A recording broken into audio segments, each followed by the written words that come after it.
இன்றைக்கி ஒரு முக்கியமான தகவலோடு தான் நான் வந்திருக்கேன். என்ன அப்படின்னா, ஜூலை 15 முடிஞ்சிருச்சு. எல்லாரோட அக்கௌண்ட்லேயுமே ரூ. 1000 பணம் வரவு வச்சுட்டாங்க. எல்லாருமே எதிர்பார்த்துருந்தோம். ஜூலை 15ஆம் தேதி எல்லார் கணக்குலையுமே ரூ. 2500 வரவு வைக்க போகிறாங்க அப்படின்னு எதிர்பார்த்துருந்தோம். ஆனால் அது நடக்கலை. ரூ. 1000 எப்பவும் போலவே ஆட்டோமேட்டிக்காக எல்லார் அக்கௌண்ட்லேயும் கிரெடிட் ஆகிடுச்சு. புதுசாக வர்றவங்களுக்கு ஏதாவது கிடைக்கும் அப்படின்னு எதிர்பார்த்தோம். அந்த நிலையிலையும் அது வந்து சற்று தாமதமாக தான் அது கிடைக்கும் அப்படின்னு எல்லாருமே எதிர்பார்க்குறாங்க. இன்றைக்கி வீடியோவில் நம்ம என்ன பார்க்க போகிறோம் அப்படின்னா, இந்த 18ஆம் தேதி 7வது மாதம் 18ஆம் தேதி என்ன அறிவிப்பு, புதுசாக ஒரு அறிவிப்பு வந்திருக்கு. அதை பற்றி தான் நான் இன்றைக்கி சொல்ல போகிறேன். நம்ம அமைச்சர்கள் வந்து சட்டசபையில் அந்த மதிப்புமிகு மகளிர் திட்டத்தை பற்றி பேசுகிறாங்க. அதை பற்றி என்ன அப்படின்றத இந்த வீடியோவில் ஃபுல்லாக டீட்டெயிலாக பார்ப்போம்.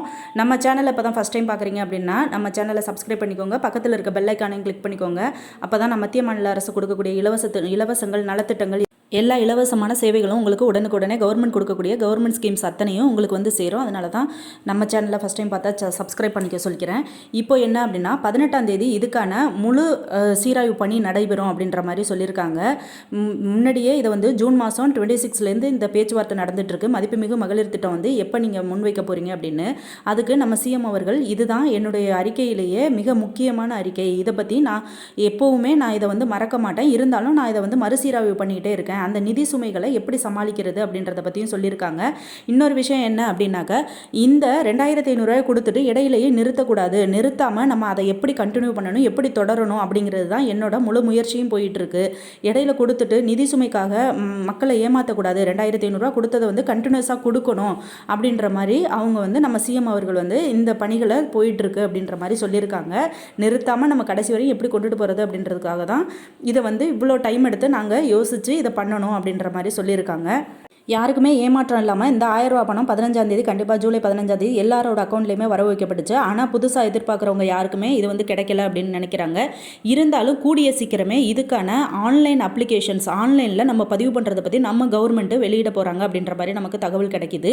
இதில் இந்த மதிப்புமிகு மகளிர் திட்டத்தில் என்னென்ன சொல்லியிருக்காங்க அப்படின்னாக்க, மகளிர் உரிமை தொகை திட்டத்தின் கீழ் தகுதியான பயனாளர்களின் வங்கிக் கணக்கில் மாதந்தோறும் ரூபாய் 1000 வழக்கம் போல் வரவு வைக்கப்பட்டு வருகிறது. புதிய அரசாங்கத்தின் தேர்தல் வாக்குறுதியான ரூபாய் 2500 தொகையை வழங்குவது குறித்து தற்போது நடைபெறும் சட்டமன்ற பட்ஜெட் கூட்டத்தொடரில் முக்கிய அறிவிப்புகள் வெளியாகலாம் என எதிர்பார்க்கப்படுகிறது.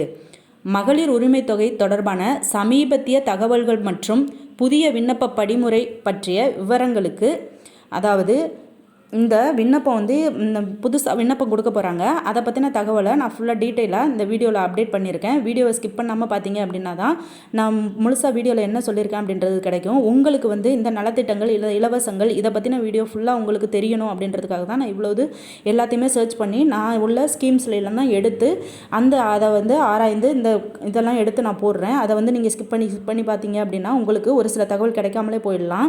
இதில் மகளிர் உரிமை தொகை தொடர்பான சமீபத்திய தகவல்கள் மற்றும் புதிய அறிவிப்புகள் என்ன அப்படின்றத இதில் சொல்லியிருக்காங்க. அது என்னன்னு பார்ப்போம்.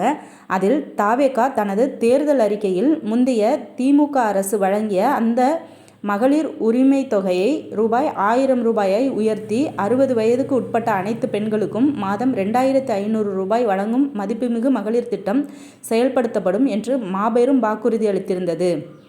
தற்போது தாவேகா ஆட்சி அமைத்து ஒரு மாதத்திற்கும் மேலாகியும் இன்னும் இந்த 2500 எப்போது வழங்கப்படும் என்ற தெளிவான அறிவிப்பு வரவில்லை. இது எப்போது அமலுக்கு வரும் என்று கேள்வி எழுப்பினர்.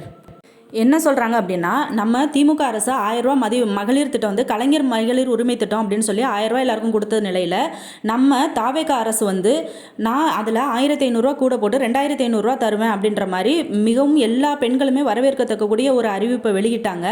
அந்த அறிவிப்பு வந்து 1 மாதம் 2 மாதம் எல்லாமே வெயிட் பண்ணி பார்த்துட்டாங்க, இன்னும் கிடைக்கல அப்படின்றதுக்கான எல்லாரும் இதுக்கு பதில் சொல்லுங்கள் அப்படின்ற மாதிரி கேட்குறாங்க. தாவேகா அமைச்சர்களே சட்டசபையில் வந்து இதை பற்றி நம்ம சபையில் கேட்குறாங்க, எப்போ இந்த 2500 வாக்குறுதியை நிறைவேற்ற போகிறீங்க அப்படின்ற மாதிரியும் கேட்டுட்ருக்காங்க. அதுக்கு வந்து நம்ம மதிப்புமிகு மகளிர் திட்டம்னு அந்த வார்த்தையை கூட்டி இருந்தாலும் அந்த பணத்தையும் நம்ம அதிகம் கொடுக்கணும், அதை வந்து நம்ம இடைநிற்றல் இல்லாமல் கடைசி வரையும் கொண்டு போகணும் அப்படிங்கிறதுக்காக தான் நிதி சுமையை சரி பண்ணுறதுக்காக கொண்டுட்டு போயிட்டுருக்கோம் அப்படின்ற மாதிரி நம்ம சிஎம் சொல்லியிருக்காங்க. அடுத்து அதிமுக உறுப்பினரின் இந்த கேள்விக்கு அமைச்சர் ஆதவ் அர்ஜுனா எழுந்து மகளிர் உரிமை தொகையை ரூபாய் 2500 உயர்த்தி வழங்குவது தாவேகா அரசின் மிக முக்கியமான தேர்தல் வாக்குறுதியாகும். இது தொடர்பாக அரசு பல்வேறு நிதி சார்ந்த மறுசீரமைப்பு பணிகளை தீவிரமாக ஆலோசித்து வருகிறது. நம்ம ஏடிஎம்கேல உள்ள அதிமுக அமைச்சர் உறுப்பினர் இந்த கேள்வியை சட்டசபையில் கேட்டபோது நம்ம அமைச்சர் இந்த தாவேக அமைச்சர் இந்த பதிலை சொல்லியிருக்காங்க. எப்படின்னா, இது தீவிரமாக இந்த பணி போயிட்டுருக்கு, இதை யாரும் கண்டுக்காமலாம் இல்லை தாவேக அரசு, நாங்கள் தீவிரமாக இந்த பணியை செஞ்சுட்ருக்கோம் அப்படின்னு சொல்லியிருக்கேன். நான் ஆல்ரெடி ஒரு வீடியோ நம்ம சேனலில் அப்டேட் பண்ணியிருந்தேன். இதை பற்றி அவங்க புயல் வீச்சில் நடந்துகிட்ருக்கு இந்த பணி அப்படின்ற மாதிரி சொல்லியிருந்தாங்க. அதை பற்றின வீடியோவும் போட்டிருந்தேன். உங்களுக்கு ரேஷன் கார்டு பற்றின சந்தேகங்கள் எதுவும் இருந்துச்சுன்னா ரேஷன் கார்டை பற்றி நம்ம வீடியோவில் அப்டேட் பண்ணியிருக்கேன். நிறைய பேருக்கு ரேஷன் கார்டு முடக்கப்பட்டிருக்குன்னு வந்திருக்கு. உடனே போய் அதை அவங்கவுங்க ஊரில் உள்ள ரேஷன் கடையில் அதை ரினிவல் பண்ணிக்கோங்க. ரினிவல் பண்ணலன்னா உங்களுக்கு எதுவுமே சலுகைகள் கிடைக்காது. கண்டிப்பாக அதை ரினிவல் பண்ணி வச்சுக்கோங்க. அடுத்து ரூபாய் 2500 உயர்த்தி வழங்குவது மற்றும் புதிய பயனாளிகள் சேர்க்கை தொடர்பான விரிவான விவரங்கள் மற்றும் நிதி ஒதுக்கீடுகள் குறித்து அடுத்து வரவிருக்கும் முழுமையான பட்ஜெட் மற்றும் மானிய கோரிக்கை விவாதத்தின் போது பேசலாம் என்று தெரிவித்தார். அமைச்சர் ஆதவ் அர்ஜுனாவின் இந்த விளக்கத்தை தொடர்ந்து பட்ஜெட் கூட்டத்தொடரில் மகளிர் உரிமை தொகை ரூபாய் 2500 உயர்த்தப்படும் என்று பெரும் எதிர்பார்ப்பு தமிழக பெண்கள் மத்தியில் மீண்டும் அதிகரித்துள்ளது.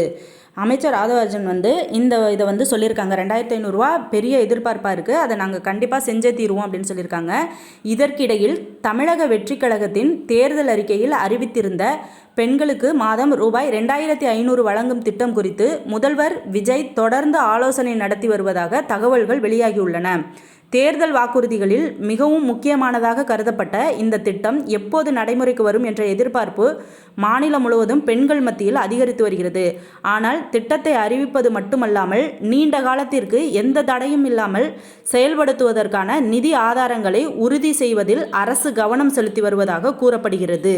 அதாவது நான் முன்னாடியே ஃபஸ்ட்டே சொல்லியிருந்த வீடியோ ஸ்டார்டிங்லேயே இந்த இடைநிற்றல் இல்லாமல் இந்த 2500 கொடுக்கறது பெருசு இல்லை.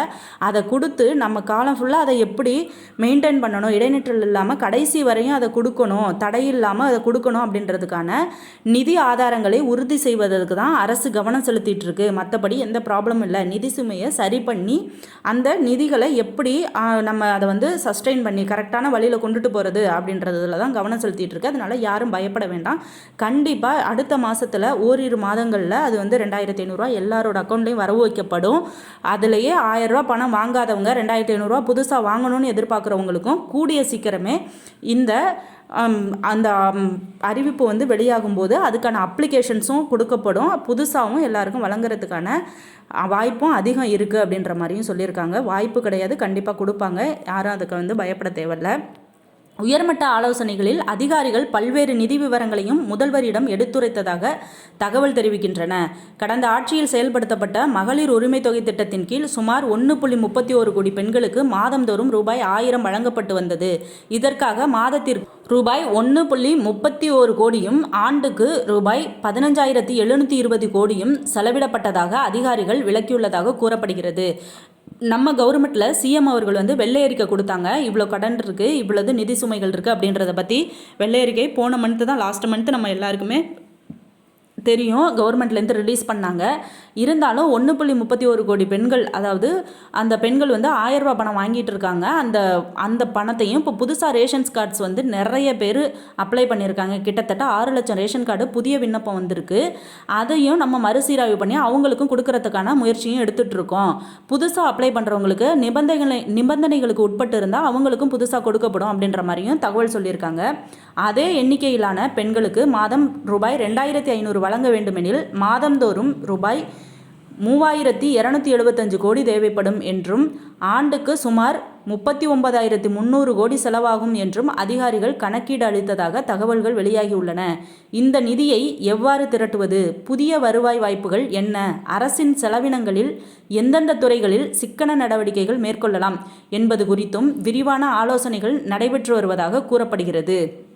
இதே தான் எல்லாமே ஒரே விஷயந்தான். சுற்றி முற்றி பார்த்தாலுமே கரெக்டாக அந்த நிதியை எப்படி திரட்டுவது, எந்தெந்த வாய்ப்புகள் இருக்குது, என்ன வழியில் நம்ம கவர்மெண்ட்டுக்கு வருமானம் கிடைக்கிது, அந்த வருமானத்திலிருந்து கிட்டத்தட்ட 1.32 கோடி 3.200 கோடி, அதாவது 3,275 கோடி தேவைப்படும். 2,500 ரூபான்றது 1 மடங்கு இல்லை 1.5 மடங்கு கூட இப்போ 1000 ரூபா கொடுக்குறாங்க.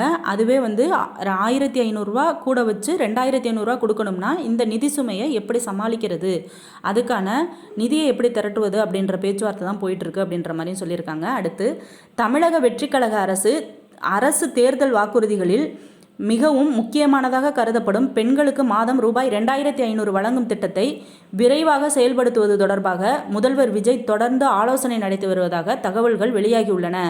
குறிப்பாக திட்டத்தை அறிவிப்பது மட்டுமல்லாமல் நீண்ட காலத்திற்கு எந்த தடையும் இல்லாமல் செயல்படுத்துவதற்கான நிதி ஆதாரங்களை உறுதி செய்வதில் அரசு கவனம் செலுத்தி வருவதாக கூறப்படுகிறது. அதாவது இதுதான் ஒன்றுமே இல்லைங்க, நீண்ட காலத்திற்கு எந்த தடையும் இல்லாமல் இந்த 2500 கண்டினியூ பண்ணணும். இன்னும் வந்து மறுசீராய்வு பண்ணி ரேஷன் கார்டை பொறுத்து தான் எல்லாருக்குமே வந்து இந்த 2500 அப்படின்றது கொடுக்க போகிறாங்க. அதுக்கு முன்னாடி நம்ம சிஎம் அவர்கள் தேர்தலுக்கு முன்னாடி சொல்லியிருந்தாங்க, எல்லாருக்குமே ரேஷன் கார்டு ஆதார் கார்டு இல்லாமல் இன்னொரு அவங்க ஃபேமிலி டீட்டெயிலை நம்ம தெரிஞ்சுக்கிறதுக்கான ஒரு ஸ்மார்ட் கார்டு ஒன்று கொடுக்க போகிறாங்க அப்படின்னு சொன்னாங்க. அதுவுமே நம்ம ரேஷன் கார்டை வச்சு தான் கொடுக்க போகிறாங்க. நம்ம ரேஷன் கார்டு தான் நம்ம ஃபேமிலி என்ன பண்ணுறோம், எப்படி இருக்கோம், எத்தனை மெம்பர்ஸ் இருக்கோம், என்னென்ன வேலை பார்க்குறோம், எவ்வளோ வருவாய் ஈட்டுறோம் அப்படின்றத எல்லாத்தையுமே கவர்மெண்ட் நம்மளை வந்து மானிட்டைஸ் பண்ணணும். கவர்மெண்ட் வந்து நம்மளை பார்த்துட்ருக்குன்னா நம்ம ரேஷன் கார்டை வச்சு தான் ஒவ்வொரு ஃபேமிலியுமே அவங்க கவனிச்சிட்ருக்காங்க. அதனால் ரேஷன் கார்டில் ரினிவல் பண்ணுற டேட்டு முடிஞ்சு போச்சு. ஜூன் 26 வரையும் கொடுத்துருந்தாங்க. ரேஷன் கார்டில் எந்த ப்ராப்ளம் இல்லாமல் ஃபோட்டோ, டேட் ஆஃப் பர்த், இருப்பிடம், அட்ரஸ்ஸு, ஃபோன் நம்பரு எல்லாம் மாற்றணும் அப்படின்னு நினச்சிங்கன்னா கண்டிப்பாக அவங்கவுங்க ஊரில் உள்ள ரேஷன் கார்டில் போய் கருவிழி, கைரேகை இதெல்லாம் ரினிவல் பண்ணிக்கோங்க. நிறைய பேருக்கு ரேஷன் கார்டில் பொருட்கள் வழங்கப்படாது, நாட் அவைலபிள்னு வருதுன்னு சொல்கிறாங்க. அவங்களும் போய் பண்ணிக்கோங்க. அது ஒரு பெரிய பிரச்சனை கிடையாது, நீங்கள் ரினிவல் பண்ணிக்கலாம். ரேஷன் கார்டை பற்றி உங்களுக்கு எதுவும் ப்ராப்ளம் இருந்துச்சு, எதுவும் தெரிஞ்சுக்கணும்னா நம்ம சேனலில் வீடியோ நான் அப்டேட் பண்ணியிருக்கேன். அதை பார்த்துட்டு அந்த தகவலை தெரிஞ்சுக்கிட்டு தேவையான இடத்துல நீங்கள் போய் அதை ரினிவல் பண்ணிக்கோங்க. இன்றைக்கி இந்த 2500 18ஆம் தேதியிலேருந்து சட்டசபையில் என்ன அந்த அமைச்சர்கள் அதை வந்து முடிவுக்கு கொண்டு வர போகிறாங்க அப்படின்றத பற்றி தான் அந்த வீடியோவில் நான் போட்டிருந்தேன். இன்றைக்கி உங்களுக்கு கொடுத்த தகவல் வந்து மிகவும் பயனுள்ளதாக இருந்திருக்கும் அப்படின்னு நான் நம்புகிறேன். உங்களுக்கு பயனுள்ள தகவலை மட்டும்தான் நான் எப்போவுமே எடுத்துகிட்டு வந்து கொடுக்குறேன். மத்திய மாநில அரசு கொடுக்கக்கூடிய இலவசங்கள், நலத்திட்டங்கள், வீடு திட்டம், இலவச வீட்டு திட்டம் இதெல்லாம் வந்து உங்களுக்கு நான் அடிக்கடி உடனே அப்டேட் பண்ணுறேன். யாரும் பக்கத்தில் தெரியாதவங்க இருந்தாங்க அப்படின்னாலும் நம்ம வீடியோவை ஷேர் பண்ணுங்கள், அவங்களும் தெரிஞ்சுக்கட்டும். அப்புறம் ஸ்கூல் ஸ்டூடெண்ட்ஸு, மாணவர்கள் இவங்களுக்கெல்லாம் என்னென்ன இலவசங்கள் அறிவிக்கிறாங்க, அவங்களுக்கெல்லாம் மந்த்லி எவ்வளோ கொடுக்க போகிறாங்க, அதை எங்கெங்கே எப்படி அப்ளை பண்ணணும், என்னென்ன ஆவணங்கள் தேவைப்படுது எல்லாமே நம்ம வீடியோவில் அப்டேட் பண்ணுறேன். கண்டிப்பாக நம்ம சேனலை சப்ஸ்கிரைப் பண்ணி வச்சுக்கோங்க. கவர்மெண்ட் ஸ்கீம்ஸு, அரசாங்கம் கொடுக்கக்கூடிய அனைத்து நலத்திட்டங்களை பற்றி தான் நம்ம வீடியோவில் நான் அப்டேட் பண்ணுறேன். இன்னொரு பயனுள்ள தகவலோட அடுத்த வீடியோவில் சந்திக்கிறேன். ஓகே, நன்றி.